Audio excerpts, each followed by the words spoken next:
Hello and welcome to our Virtual Management 30 program on presentation skills. My name is Daniel Stein and it's my pleasure to be hosting and presenting this program where over the next 30 minutes we're going to pack in as much as we can that will help you to be more engaging, more confident, more memorable in front of your colleagues and the different people that you interact with. I remember when I was a busy manager being asked to go and find my own management training, communications trainings. It was the influencing and presenting training that I remember created the most impact for me. Why? Because as a result, I felt more confident. I felt I was able to enjoy what I was doing more, and I know I got much better feedback and engagement from the people I was working with. That's what we're here to do today. What we're showing you is a sample of our Virtual Management 30 online programs. We'll tell you more about those later on, our 12 year-long sessions, live sessions. This will give you an idea of how we deliver those in terms of the content, in terms of the fast-paced nature. We'll model as best we can the interactive nature of that, given some of the ways we can do that on the platform we have here. So that also involves giving you an opportunity to see me in the top right hand corner of the screen. We will put up one or two polls which you'll see how we use those to gain some interaction, some answers from you. We also give you an opportunity either on screen or on the right hand side to give answers to some of the questions I'll be asking over the course of this session. In a real session, you would also have the opportunity to interact and ask questions for any technical or other issues you might have in terms of the functioning. Let's move straight ahead to what we're going to focus on in this session. As I said, it's a large area we could spend a lot longer on. What we're going to focus on particularly are some of the essentials. What are the things that really make the difference in terms of both thinking about planning your presentation and delivering it, whether that's face-to-face or across some kind of other platform, a teleseminar or a webinar like we're in now. The key areas we're going to look at today then are connecting with your audience, having a clear purpose, structure, something that's going to be memorable, it's going to be engaging, going to be logical and flow for our audience.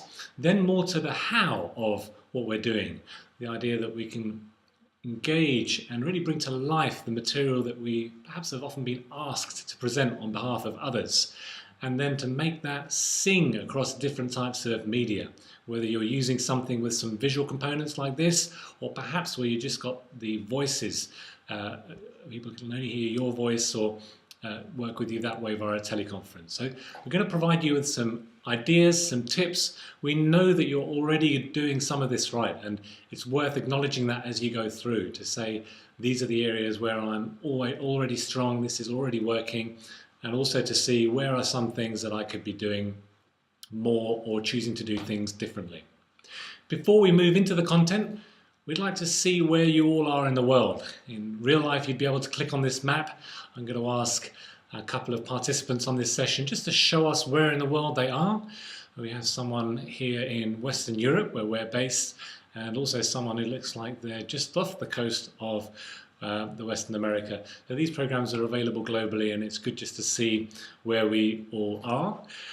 This is the structure of our next 25 minutes or so. We're going to focus on the thinking, the planning process before we get to actually deliver our piece, get to the meeting. What do we need to consider to make sure that it's going to hit the audience in the best possible way? We're then going to look at how you deliver the presentation, sharing some tips, some ideas to make that work better for you, to make you more personable, human and engaging. And finally, we're going to look at the virtual environment. I suspect more and more of you being asked to present on video conferences or on training sessions like this over the virtual environment. We're going to spend some time looking at some challenges as well as some solutions to those challenges. I'd like to start by asking you a question. When you think about planning your presentation, how many of you would start by booting up your PowerPoint software or some similar software to begin to look at your visuals? I'm curious if the participants right now would show me with a green tick on the right hand side. Okay, so both of you would do that. I admit I would often do that too. Someone sends me a presentation they would like, training that they would like adapted, I'd often start to work with the content and move it around according to what I think. Well, we would start by saying, before you do that, think about your audience. Before you start to think what you're going to present, think about who it is. What do you need to know about their environment, their context? For example, what's the aim, what's the purpose of the meeting or the presentation that you're running? Is that being made clear to the participants? Are you clear about that? What do you know about the audience? Do you know about their level of seniority or experience with the topic that you're going to be sharing with them? Are you clear about the outcome that will fit the audience, that will benefit the audience? What do you want them to walk away with? And do you know what the best kind of structure, what order to put the information you want to share with them in to make sure that it's logical, memorable, and they can walk away with a clear understanding? So we're going to look at these in turn. And as I do that, I would encourage you to think of a presentation that you've got coming up or you've done in the recent past, and think about some of the answers to the questions we're going to put up on there. Before I do that, to help you with that process, I'd like to give you an opportunity. In a live session, you'd have an opportunity to share some of your information on the screen here, what we call a virtual whiteboard. So I'm going to ask the two participants online now to share what are some of the presentations you're typically attending. What are the kind of presentations you're being asked to deliver at work? All right, I'm seeing the old project update. I say the old one, the new update probably. The information on where we've got to, typical for many of us I suspect. The team training. You might be responsible for giving people some information, educating them. You may be presenting to a client, a very different set of contexts or needs based on whoever they are. You may be getting colleagues together to go over a plan, look at some resources. Whatever it is, it's likely that the overall purpose will fall into 4 different categories. I'd like to cover these briefly and have you think about which of the areas your presentation would probably fall into. So if it's the team training, for example, it's likely that you're there to educate them, to inform them, to leave people with a clear understanding of how something works or what they need to do. It might be that you got the team together for a very different reason. You might be doing a bit of updating. You also just want people to connect, have a good time. At some level, there's that entertainment or team building factor, you might call it. With a client, or perhaps internal clients that you have to deal with, you may be wanting to sell your ideas, to have them buy into them, to give you more attention, give you their resources, give you some of their time. You may be looking to influence them to help you decide on a particular course of action, to help you implement a particular idea. You can see our example here at the bottom is it's specific, still quite broad. It's an update meeting about a new process. As long as you have that concrete idea of what we're getting together, and it's important your audience also have that. Next, really important here is that you connect with the audience. The audience has got to be at the heart of whatever content you're bringing together.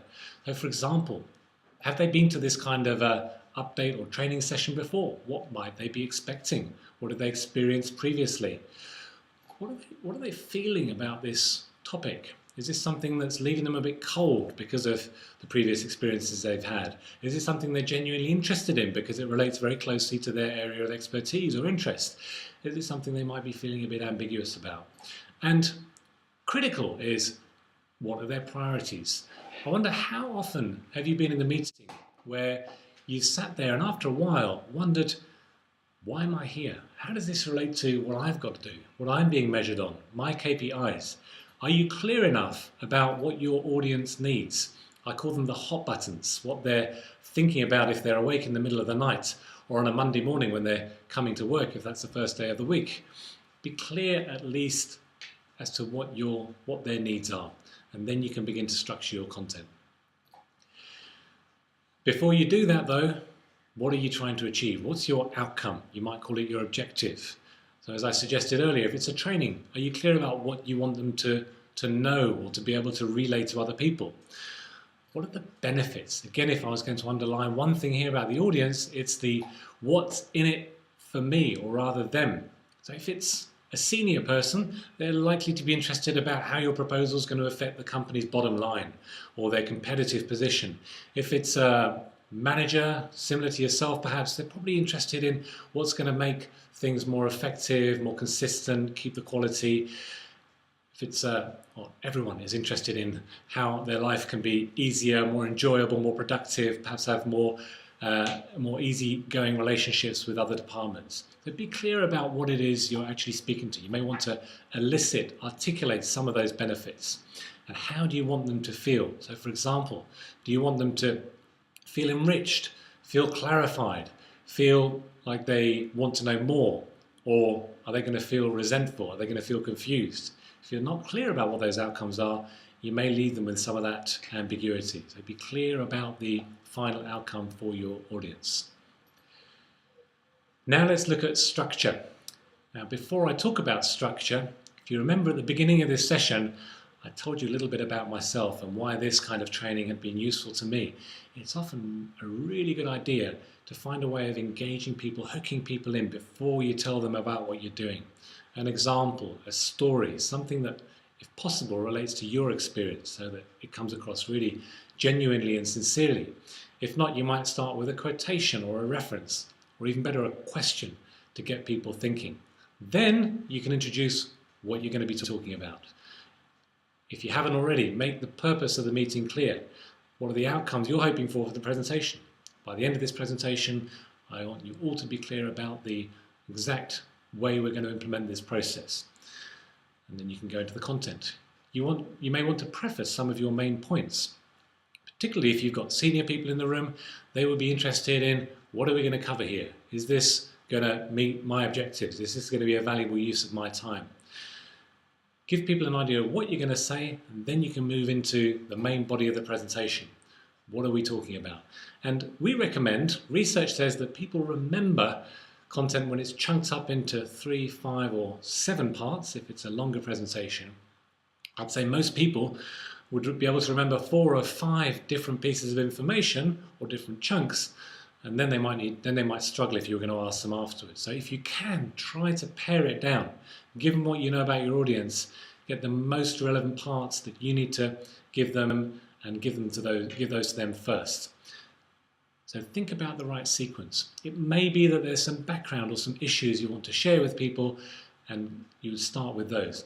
Then you can talk about some of the benefits. Then you may want to share with them, what are we going to do? These are the plans. These are the actions that we're proposing. Remember, this is not all one way. This is not all about telling people. The most engaging presentations, as I suggested, are ones where you ask questions, you give people room to respond, and build that into your content. Then, in all likelihood, not everyone has been paying 100% attention throughout everything you've been saying. It's just human nature. They've been focused on some of the points you've been sharing with them as you've gone through. Get to the end, summarize what you've told them. So really what we're saying is tell them what you're going to tell them, then tell them, and then tell them what you've told them. Don't miss out this step. Ensure that people leave, it's often the end part that people will remember best, leave with that clear, concise summary of the key ideas, the key concepts, and then link to that outcome, that action. If there's a question you want them to consider, a decision you want them to make, some information you want them to send you, some feedback you want them to give you, a tactic that they're going to try, something we're going to do at the end of this session for you. Making sure you've got a clear and logical structure will have people much more engaged, have people much clearer about what you're saying, will be much more memorable for them. We've covered a little bit about how we're planning our presentations, how we're thinking about our presentations. We're now going to look at some of the ways in which you can make sure that what you say comes alive, that particularly if you're face-to-face, you're delivering something that's impactful and that it's memorable, while staying professional, while staying credible, of course.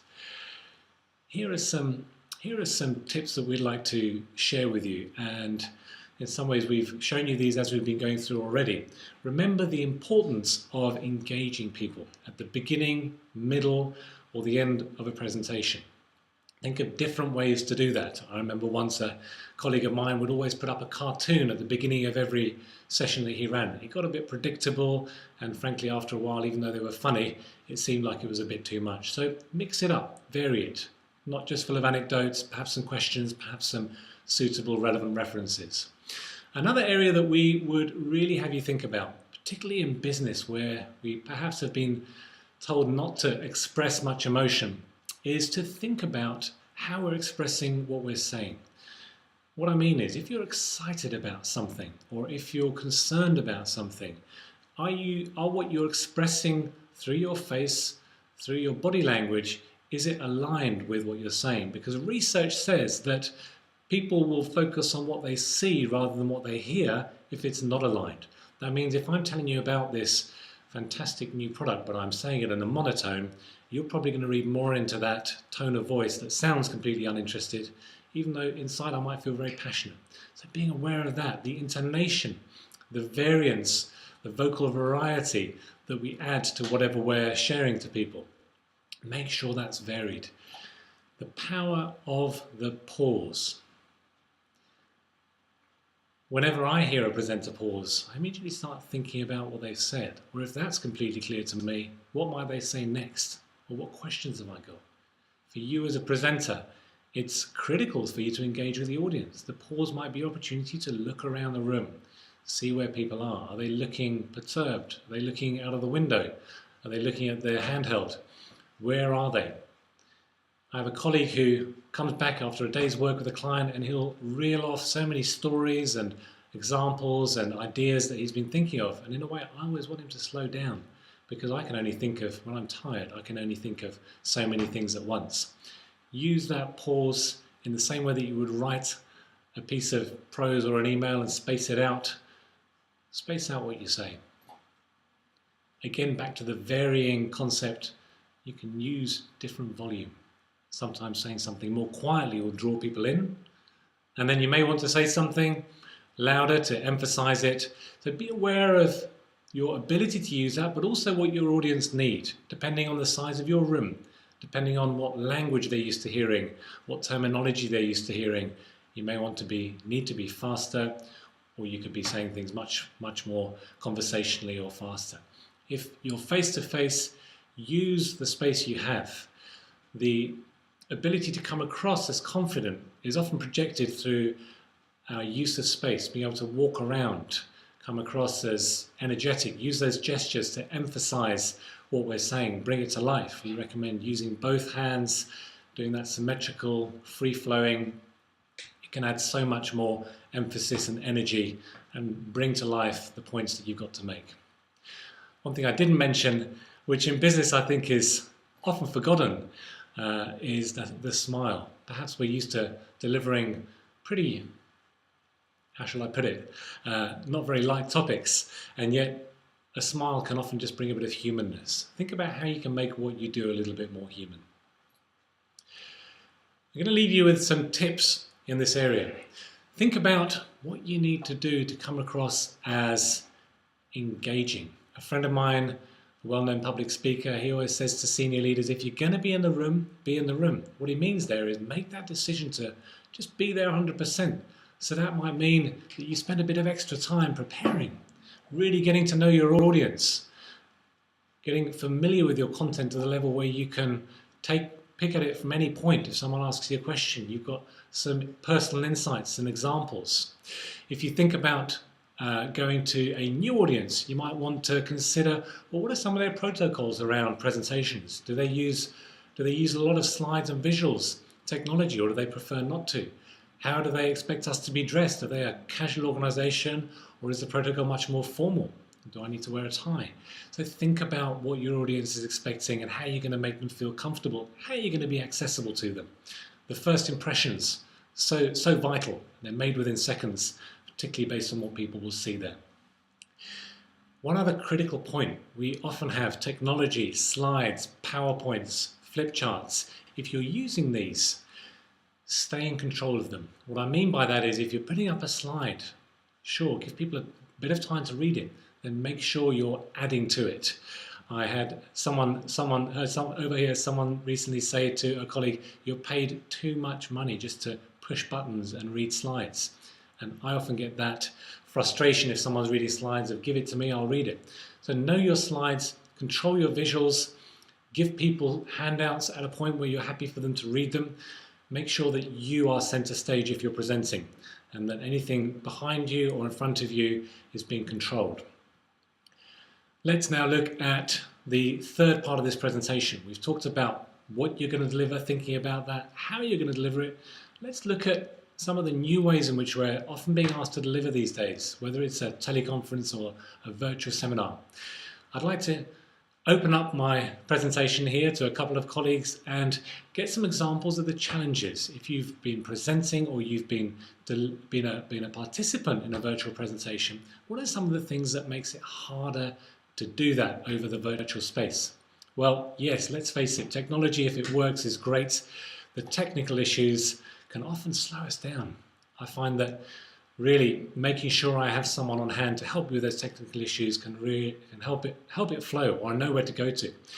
People have a much shorter attention span, multitasking, they've got other applications open. Be aware that you've got more competition for your space, and it's harder for you to see where people are. So all of these things mean we need to think about our presentations virtually in a slightly different way. I'm going to open up a poll on the right hand side here and get you to give me your idea about what we need to change if we are delivering virtually. On the screen we've got 5 areas I've spoken to already. Which of these, in the live session you will be able to interact here, you'll see how this works on the right hand side. Which of these would you choose as the most important areas to consider if we're adapting a presentation to the virtual space? And I see the first response came up there, I think, was around volume and speed. And I would say absolutely. People will be much more affected by your volume and speed if that's all they've got over the teleseminar. Movement and gestures may often not have. If we've got them, I agree, there's something about body language, there's something about movement that we certainly need to watch and adapt.